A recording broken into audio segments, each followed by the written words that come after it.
Hello, welcome to No Sevens Dice Club. College football predictions week 9, 2024.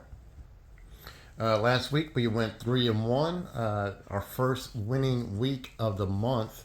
Hard to believe we had to get it in week 3. So week 4 is going to come down to, are we going to be able to get enough wins so that way we can have a successful another month where we sweep this month, and that's what I'm hoping for. So right now we are 21 and 14. I don't know why the glare is so bad. Let's see if I can't move that over. Okay, 21 and 14, 21 wins, 14 losses, and as you can see in both of 22 and 23, we won in all 3 months. So we're hoping to win this month, and that way we can continue on. If not, if we don't win this week, it will be the first time since 2021 I had a loss, a monthly loss in the season. Hard to believe it's been that long. All right, so going over week 8 notes. Let me zoom this out. Actually, I was right before I had to move it. Okay. So Texas goes down, loses to Georgia, and this game wasn't even really close until the fourth quarter, when Georgia started, letting up on a lot of different plays. And in fact, if you were smart, you would have bet the over going into the fourth quarter, late into the third quarter, because that's when Texas started just chunking the ball downfield, and was doing everything they could, onside kicks, everything. Even though the game was out of reach, they were doing everything they could to rack up points. So if you were betting the over, which seemed like it was an impossible thing going into the third quarter, but by the end of the third quarter, you could see it. You could definitely see it going into the fourth quarter. I didn't see the whole entire game. I had things going on last week. Seems like all my Saturdays are being filled up, and it's really annoying because this is how I like to make a little bit of my living, have some side money for my gambling, and it just seems like this year, every Saturday is just booked solid, and I told everybody that in November, you will not find me anywhere. I'm turning off my phone, I'm turning off everything, I'm locking my doors. And I don't care if the whole entire world is on fire. I am watching my college football. I mean, I feel like I've only watched maybe a full 2 weeks of college football this whole entire season, and it's getting ready to piss me off to no end. So, and you can hear it in my frustration in my voice. Like I was saying before my rant, so I don't know what happened in the Texas game. Only thing I know is that fans were throwing bottles, throwing all sorts of stuff on the field because of a bad play, a bad call from the ref. So if you ever watch the SEC Shorts, it's a little comedy show, and they make fun of all the SEC teams. They were making fun about that, telling you got to stop using the water bottles, you got to use the mustard bottles because it has better aerodynamics, which I thought was kind of funny. We talked over about the first winning week this month. Got to do it again. Gotta prove it. So fingers crossed. All right. The LSU and Texas A&M battle. So Saturday night at College Station is going to be the battle for the number 1 seed in the SEC. Hard to believe it's LSU and Texas A&M. If you would have saw these two teams on week 1 when they both lost, you would have been like, what? Are you serious? Because you would have never imagined this going into week 9, that these two teams are going to be battling for first. When you think about Texas, you think about Georgia, and you think about Alabama. And Alabama is on the cusp of not even going to the college football playoffs. Let that settle in for a second. Not even into the college football playoffs. I think they made the college football playoffs ever since 2012. So for them not to go in is going to be something like drastic. I mean, huge for them not to even make it. This is going to be a really good game. I kind of favor LSU a little bit, but I know Texas A&M is a hard place to play. with the 12th man and everything else that they do. So uh, it's going to be a great game, and I'm going to try to find a way to watch this game. I don't know how I'm going to do it, but I'm going to have to find a way to watch this game tomorrow. And I got everything booked up tomorrow, and I guess I'll be watching it on my phone or something. But I'm watching this game one way or the other. All right, let me bring this over, and let's go over Week 9 games. So I added a game by mistake, and I I didn't mean to add this game, the Illinois at Oregon game. This was supposed to be part of the money line parlays, and I accidentally just wrote it in there because I was so much in a rush just trying to get this out to you guys. So there's really no reason to go over this game because we know Oregon's going to win this game, and it's a money line bet. So we're just going to go ahead and put Oregon money line, move on, bam, done. There you go, and I'll throw it in for this week as a bonus. So let's just do it. Yeah, as I digress, when you're in a hurry, you kind of just missteps or you put too much in, and that's what I kind of did. But hey, look, we'll put it in there and we'll count it as a win because if Oregon doesn't win that game, we got some serious problems. Texas at Vandy. Oh boy, in years times, in years past, this will just be like a layup game. You put in your towel, water boy, rest your team a little bit, let them lick their wounds from um, the Georgia game and everything else. But Vandy is ranked number 25 in the nation now. What is going on? Vandy was like, lived in the basement forever in the SEC, and never really contributed that much to football. I mean, you got to really hand it to this coach. I guarantee you, I really, really want to see this coach stay at Vandy, but I know he's going to get pulled away because it'd be so interesting to see what he can do with this squad. But I just have a feeling he's not going to stay. But man, I would love to see what he can do with this team because I mean he's got them trending in the right direction. For Texas, this could be a very serious trap game. You just got decimated by Georgia, and you got Vandy, and Vandy beat Alabama after they beat Georgia. So this is going to be a really interesting game for Texas.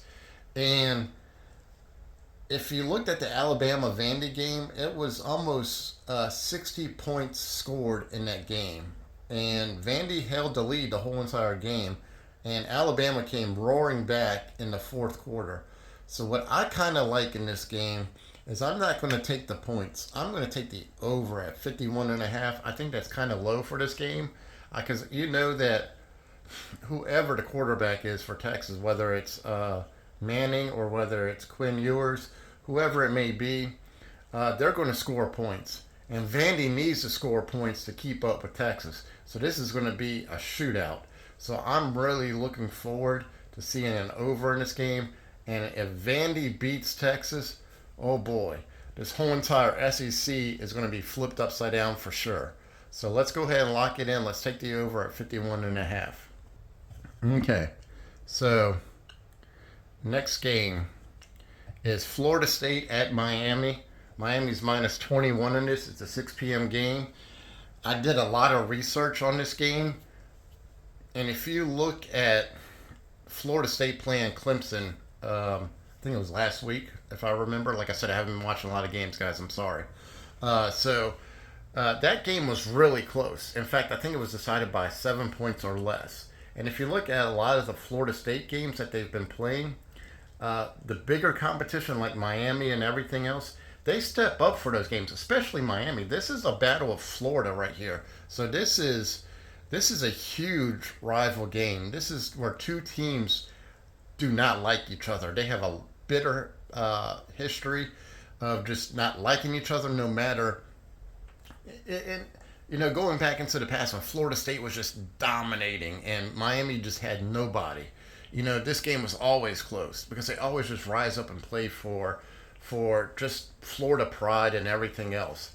And now it's reversal. Florida State is just having a horrible season.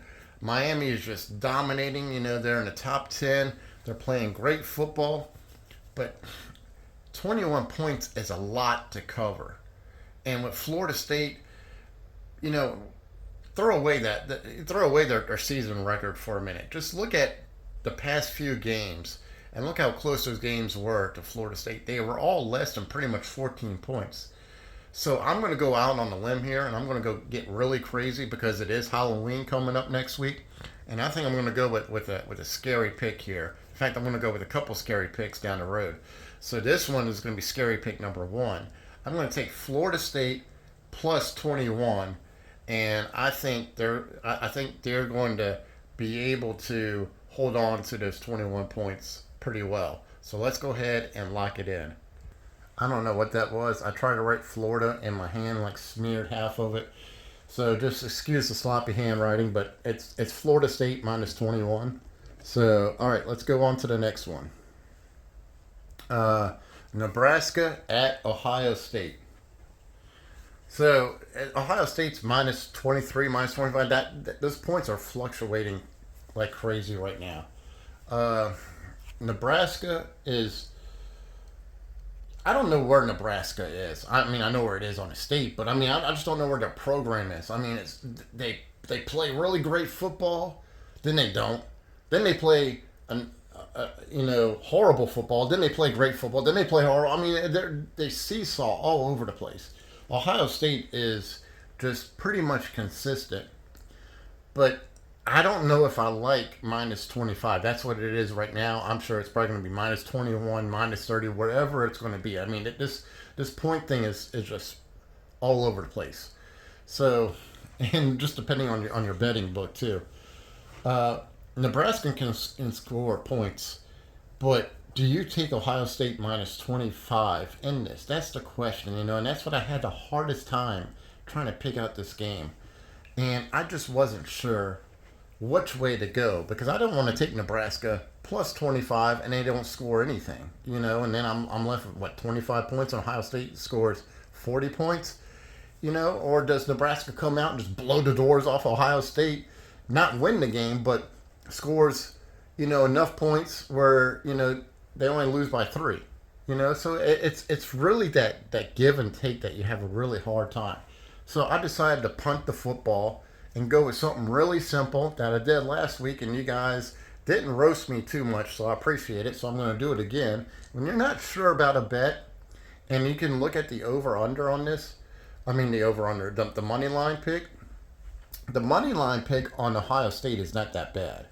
So I think it's only minus 300. So to me, that's really favorable to take the money line. Even though you're not going to make a lot of money, you put $100 on here, you're gonna earn back what is it, $40. That's still a great return, So there's nothing wrong with that. So let's just go ahead. Let's take Ohio State because we know that they're going to win. Let's go ahead and put the money line on there. Like I said, you put $100, you get a $40 payout, so it's $140 total. Put $1,000 on there, bam, there's $400. So whatever you think, but Ohio State's going to win this game, so let's lock it in. All right, locked it in. There we go. So moving on to the last game, Missouri at Alabama, minus 16 and a half. 2:30 p.m. This is my last scary pick for the week of Halloween. Because Halloween is coming up. Anyway, Alabama cannot cover spreads. We've picked them numerous times this year, and we've lost every single time we went with Alabama because they can't cover their spreads. So this automatically tells you where I'm going to go. Missouri is playing great football. In fact, if you look at their last 4 or 5 games, they've only had one game where they lost in a huge loss, and that was, I believe, at Texas A&M. So that's the reason why I'm a little concerned for LSU because I'm an LSU fan. But Alabama's defense is no longer where it was under the Nick Saban years. In fact, their offense is pretty much not where the Nick Saban is, but that's here nor there. I'm not going to spend a lot of time breaking this down because I'm running up on my clock time. I'm going to go with Missouri because Alabama doesn't cover spreads. So Missouri plus 16 and a half sounds like a great bet. I think Alabama's going to win this game. I think Alabama's going to win the game by 7. So I really like Missouri at 16 and a half. Even if Bama wins by 14, I still win. And I know Missouri's going to score points here. And they have a good defense too, Mizzou does. So look for Bama to kind of struggle in this game a little bit, even though it's being played at Alabama. So a lot of good things lean towards Mizzou to hold on to this point spread. So that's what I'm looking for. So we're going to lock it in. Missouri plus 16 and a half for my scary Halloween pick. All right, there you go. Locked in. Okay, so we're going to move this back over here. This is what happens when no sevens doesn't have time for editing or pausing or anything else. All right, my money line parlays. Guys, I mean, it's just a disaster. There's nothing left. I mean, I don't know why they're getting rid of the money line parlays on these games, but they are. It's no longer what it used to be. I guess the casinos are losing money too, or they just don't have the money anymore. So, parlay picks: Ohio State, Oregon, and Penn State. And if you do what I do, I make a parlay where I have all the picks I just made, and I throw this parlay in there too. So it's kind of like a super parlay. And I haven't won one whole week outright yet. I've always lost by one game, and I've always been close. Even that game last week, was the over under the Texas Georgia game, and I lost that over, but I made another over in the third quarter, and I was able to win that one. But the pick I made with you guys last week just didn't cover, and I fell just short of that one. So anyway, that's that. I'm hoping to win this week, continue on for another great winning month, and then move on to November. And then if I can win that month, man, that'll be 3 years of winning. So, and there's nothing wrong with winning. Nothing at all. Well, guys, I hope you have a great one. Be safe for Halloween. Enjoy the Halloween parties.